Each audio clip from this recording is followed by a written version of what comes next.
Après une compétition reportée due à la crise sanitaire et à un grave accident d'une cycliste, les coureurs sont heureux de revenir sur la piste et retrouver les sensations de la vitesse et de la force centrifuge qui vous plaque dans le virage.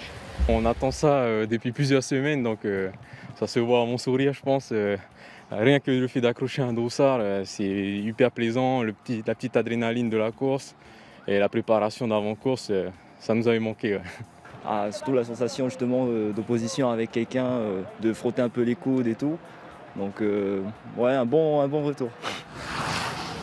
Pourtant, le plaisir est à demi-teinte. Pour cette deuxième manche, une dizaine de participants seulement répond à l'appel.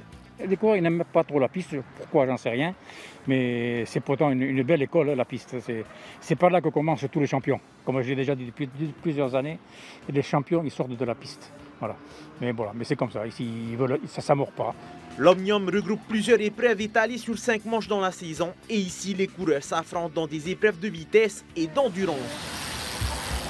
À l'issue de chaque épreuve, bien sûr, le premier, il marque 0 point. Hein, pas que ça se compte au point, là, au lieu de se compter, bien sûr, en temps. Et à l'issue de ces deux épreuves, on fait le comptage des points. Et c'est celui qui a le moins de points, par rapport aux places, bien sûr, c'est celui qui a le moins de points qui gagne.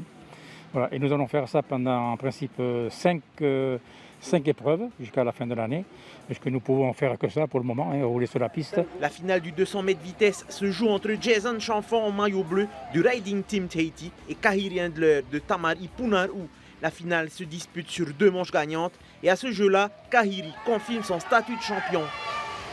Moi, je sais que mes capacités, c'est de lancer un sprint assez explosif. Donc, j'essaie d'attendre le dernier moment et ne pas lancer dès les 2 premiers tours. Donc, j'attends vraiment dans les 250 derniers mètres pour pouvoir lancer mon effort. Mais si mon adversaire a déjà lancé son effort, je me mets un peu à l'abri donc dans l'aspiration, dans ses roues. Et après, je lance mon effort dans les derniers mètres pour pouvoir l'emporter, quoi. Dans l'épreuve du scratch, les coureurs partent groupés sur une distance de 8 km, soit 20 tours.